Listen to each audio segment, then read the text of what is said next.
Selamat datang kembali. Hari ini kita akan kupas tuntas materi yang Anda kirimkan. Satu set ayat Al-Quran yang semuanya fokus pada satu topik besar. Misi kita adalah mencoba memahami, menurut sumber-sumber ini, apa sebetulnya al-dunia atau kehidupan duniawi itu.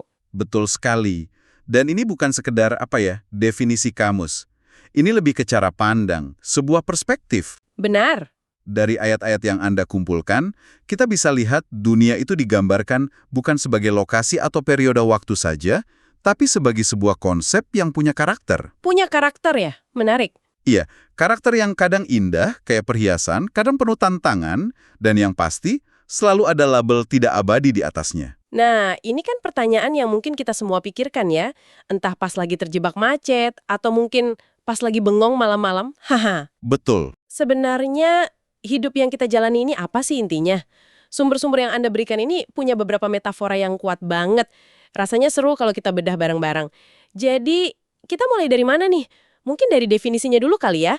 Menurut ayat-ayat ini, dunia itu apa? Boleh.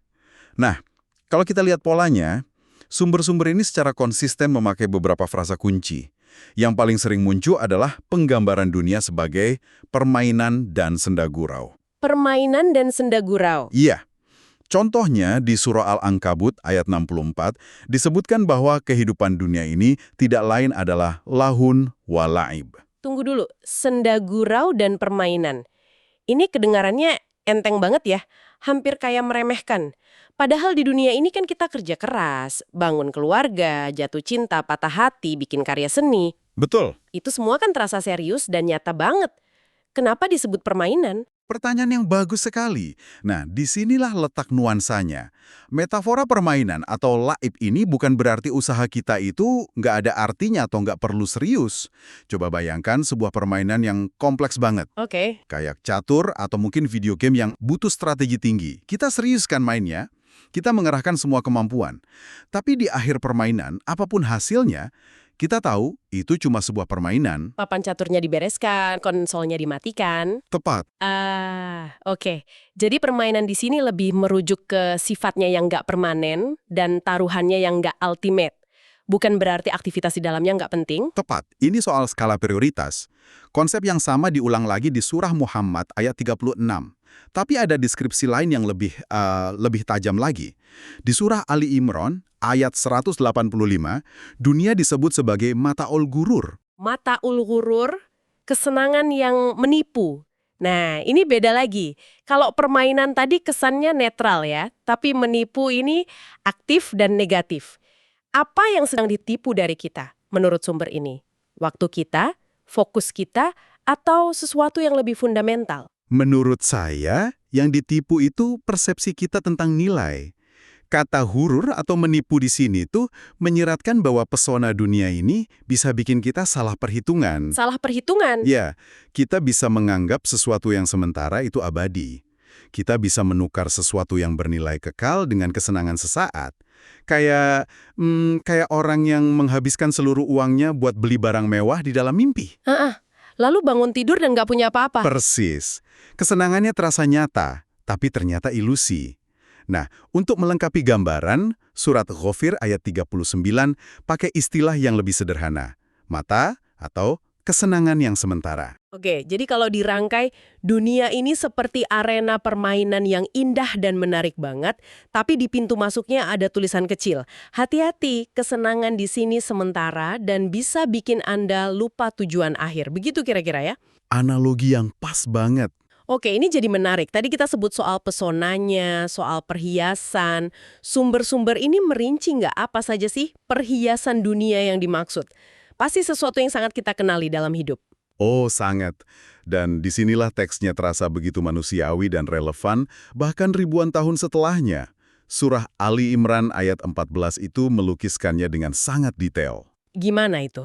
Dikatakan bahwa cinta terhadap syahwat atau segala hal yang diinginkan nafsu, itu sengaja dijadikan terasa indah bagi manusia. Oke, jadi seperti apa ya sudah terpasang di dalam diri kita untuk suka hal-hal ini. Apa saja daftarnya? Daftarnya itu kayak potret aspirasi manusia universal. Pertama, hal-hal yang berkaitan dengan relasi dan keluarga, disebutkan wanita dan anak-anak, Lalu masuk ke ranah kekayaan dan status. Harta benda yang bertumpuk-tumpuk dari emas dan perak. Klasik. Klasik banget kan? Bahkan disebutkan simbol kemewahan dan aset produktif zaman itu, seperti kuda pilihan, hewan ternak, dan sawah ladang. Wah, itu kan pada dasarnya semua pilar keamanan dan kebahagiaan yang kita kejar sampai sekarang. Mungkin kudanya kita ganti mobil sport, Betul. dan sawah ladangnya jadi portofolio saham. Tapi esensinya sama, keluarga, kekayaan, aset. Jadi ayat ini tujuannya apa? Untuk bilang semua ini buruk? Nah, justru bukan. Perhatikan frasa pemukanya. Dijadikan terasa indah. Ini adalah pengakuan, bukan kutukan. Teks ini nggak bilang, jangan cintai anakmu, atau jangan cari nafkah. Pesannya lebih halus. Setelah menyebutkan semua daftar itu, ayatnya ditutup dengan kalimat, "Dzalika mata'ul hayatid dunya." Itulah kesenangan hidup di dunia. Oh, jadi seperti memberi label deskripsi? Tepat, ini kesenangan, ini perhiasan. Ini bukan inti dari segalanya. Jadi ini lebih ke soal framing atau pembingkaian ya. Jangan salah mengira perhiasan sebagai harta karun utama.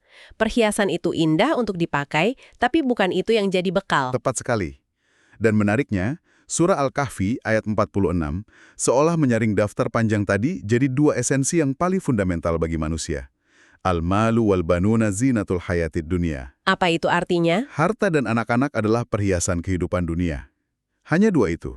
Seolah-olah semua pengejaran kita di dunia ini pada akhirnya mengerucut pada dua hal. Kelangsungan finansial dan kelangsungan generasi. Persis.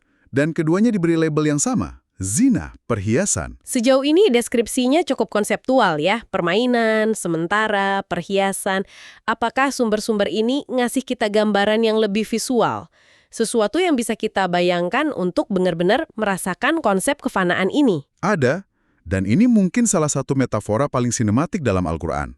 Sebuah analogi yang diulang di beberapa tempat, yaitu siklus hidup tanaman yang bergantung pada air hujan. Oh ya, Surah Yunus ayat 24 melukiskannya dengan sangat indah. coba ceritakan. Perumpamaannya dimulai dengan air hujan yang turun dari langit. Air itu kemudian bercampur dengan tanah, menumbuhkan berbagai macam tanaman yang subur dan rimbun, yang bisa dimakan manusia dan hewan. Sampai di sini, ini gambaran kemakmuran dan pertumbuhan. Saya bisa bayangin, sebuah lembah yang tadinya kering kerontang, sekarang jadi hijau royo-royo. Penuh kehidupan. Persis. Lalu ayat itu melanjutkan ke puncaknya. Ketika bumi itu telah sempurna keindahannya, tampak berseri, dan para pemiliknya merasa, di bagian pentingnya, mereka merasa pasti dapat menguasainya dan memetik hasilnya. Di puncak optimisme. Tepat. Di puncak optimisme itulah, tiba-tiba datang ketetapan Tuhan, entah di waktu malam saat semua tertidur atau di siang hari bolong. Seketika, semua tanaman hijau itu dihancurkan, seolah menjadi ladang yang sudah dituai habis. Wow. Sampai-sampai seperti kemarin belum pernah ada sama sekali. Dari puncak keindahan langsung ke titik nol dalam sekejap. Itu gambaran yang sangat dramatis dan sedikit mengerikan ya. Kerapuhan di balik kemegahan. Sangat. Dan ini bukan gambaran sekali muncul. Surah Al-Kahfi ayat 45 menggunakan perumpamaan yang sangat mirip. Kehidupan dunia diibaratkan tanaman yang tumbuh subur karena air, lalu tak lama kemudian jadi kering kerontang dan diterbangkan angin. Jadi polanya sama. Polanya sama. Analogi ini jenius karena menangkap seluruh siklus dalam satu gambar. Ada fase pertumbuhan yang indah dan penuh harapan, ada puncak kemegahan yang memabukkan, dan kemudian ada penurunan dan kehancuran total yang tak terhindarkan. Keindahannya nyata, tapi sama sekali nggak abadi. Gambaran tanaman yang layu itu benar-benar menancap di benak.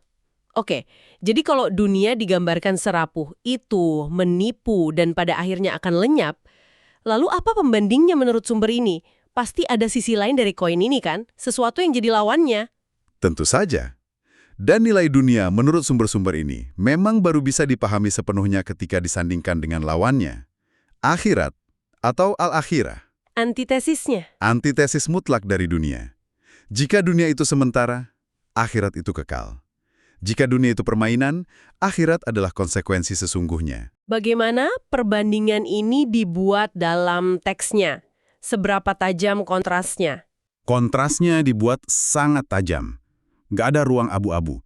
Misalnya di surah At-Taubah ayat 38 ada sebuah pertanyaan retoris yang menohok. Apakah kalian lebih menyukai kehidupan dunia daripada akhirat? Oke. Lalu langsung dijawab dengan penegasan. Fama mata'ul hayati dunya fil akhirati illa qalil. Padahal kenikmatan hidup di dunia ini dibandingkan dengan kehidupan di akhirat hanyalah sedikit. Hanyalah sedikit. Penekanannya pada skala yang luar biasa jomplang ya. Kayak setetes air di lautan. Betul. Lalu ayat di surah Al-Ankabut yang tadi kita bahas, setelah menyebut dunia sebagai permainan dan senda gurau, langsung nyambung. Ada lanjutannya? Ada. Kalimatnya, wa inna daral akhirata lahiyal hayawan. Dan sesungguhnya negeri akhirat itulah kehidupan yang sebenarnya. Perhatikan kata-katanya, al-hayawan, kehidupan yang sejati. Ini sebuah klaim definitif. Seolah bilang, yang kalian alami sekarang ini baru trailernya. Film utamanya di sana. Jadi satu adalah tempat singgah dan yang satunya lagi rumah permanen. Tepat. Surah Ghafir ayat 39 membuat kontras itu dengan istilah yang indah. Dunia disebut mata, kesenangan sementara, sedangkan akhirat disebut darul qorar, negeri tempat tinggal yang kekal. Qorar, tetap ya? Betul, qorar itu artinya tetap, nggak berpindah-pindah. Nah, mungkin perbandingan yang paling praktis dan relevan dengan bahasan perhiasan tadi ada di surah Al-Kahf, ayat 46. Ayat tentang harta dan anak-anak tadi ya? Betul sekali. Setelah menyatakan al-malu wal banuna zinatul hayatid dunya, harta dan anak adalah perhiasan dunia, ayat itu nggak berhenti. Ada lanjutannya yang jadi penyeimbang. Apa lanjutannya? Wal baqiyatus sholihatu khairun 'inda rabbika thawaban wa khairun amala. Tetapi amalan-amalan baik yang kekal itu lebih baik di sisi Tuhanmu serta lebih baik untuk menjadi harapan. Oh, jadi ini perbandingan langsung. Di satu sisi ada perhiasan yang akan pudar, harta dan anak-anak. Di sisi lain ada investasi yang hasilnya abadi, amalan baik. Benar. Jadi ini bukan soal meninggalkan dunia, tapi soal di mana kita menaruh harapan utama kita. Anda menangkap esensinya dengan sempurna. Ini semua kan konsep yang kuat sekali ya. Ada nggak sih di dalam sumber-sumber ini contoh nyata?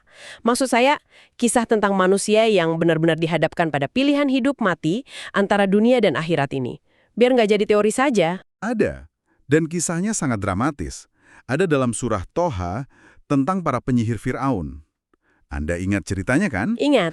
Mereka awalnya adalah bagian dari establishment Firaun, orang-orang bayarannya. Betul. Tapi ketika mereka melihat tongkat Nabi Musa menelan semua ular-ular sihir mereka langsung sadar. Ini bukan sihir, ini kebenaran dari Tuhan. Saat itu juga mereka beriman. Saat itu juga mereka tersungkur sujud dan menyatakan beriman. Nah, Fir'aun murka luar biasa dan mengancam mereka dengan siksaan yang paling brutal. Menyalip mereka di pangkal pohon kurma dan memotong tangan dan kaki mereka secara bersilangan. Ancaman yang sangat mengerikan, dirancang untuk menimbulkan teror maksimal. Lalu, bagaimana respons para penyihir yang baru saja beriman ini? Ima antaqat, innama taqdi hadhil hayatad dunya. Apa artinya itu? Artinya, maka putuskanlah apa yang hendak engkau putuskan. Sesungguhnya engkau hanya dapat memutuskan pada kehidupan di dunia ini saja. Luar Biasa. Itu kalimat yang menusuk sekali. Mereka pada dasarnya bilang ke penguasa paling absolut saat itu, silahkan lakukan yang terburuk. Kekuasaanmu, ancamanmu, siksaanmu, semuanya cuma berlaku di sini, di panggung kecil yang fana ini. Persis. Itu nggak ada artinya dibandingkan dengan apa yang menanti kami. Tepat. Mereka seolah sudah melihat di balik layar. Mereka sudah paham bahwa dunia ini adalah mata'ul ghurur, kesenangan yang menipu. Dan Firaun adalah bagian terbesar dari tipuan itu. Dalam sekejap, prioritas mereka berbalik 180 derajat. Bener juga. Siksaan fisik yang temporal jadi nggak relevan jika dibandingkan dengan ganjaran yang abadi. Ini contoh paling ekstrim tentang bagaimana sebuah perubahan perspektif bisa bikin seseorang nggak lagi takut pada hal yang paling ditakuti manusia. Kematian dan penderitaan. Cerita itu benar-benar menempatkan semua diskusi kita tentang permainan dan tanaman layu ke dalam sebuah konteks yang sangat nyata dan berisiko tinggi ya. Ini bukan lagi filosofi, ini soal pilihan hidup dan mati. Nah, sebelum kita menyimpulkan, ada satu detail linguistik lagi yang menarik, yang mungkin akan memberi Anda momen aha. Sesuatu yang tersembunyi di dalam kata dunia itu sendiri. Oh ya? Apa itu? Selama ini kita kan membahas dunia sebagai kehidupan duniawi, tapi kata ini nggak selalu merujuk ke sana. Dalam salah satu ayat yang Anda berikan, surah Al-Mulk ayat 5, kata ini digunakan secara harfiah sesuai akar katanya. Oke. Ayat itu berbunyi, وَلَقَدْ زَيَّنَّا السَّمَاءَ الدُّنْيَا بِمَصَابِيحِ. Artinya, dan sungguh telah kami hiasi langit yang dunia dengan bintang-bintang. Langit yang dunia, maksudnya apa? Langit duniawi? Hampir. Kata dunia itu berasal dari akar kata dana, yang artinya rendah atau dekat. Jadi, as-sama ad-dunya secara harfiah berarti langit yang terdekat atau langit yang terendah bagi kita sebagai pengamat dari bumi. Oh, Ini adalah penggunaan etimologis murni dari kata tersebut. tunggu sebentar.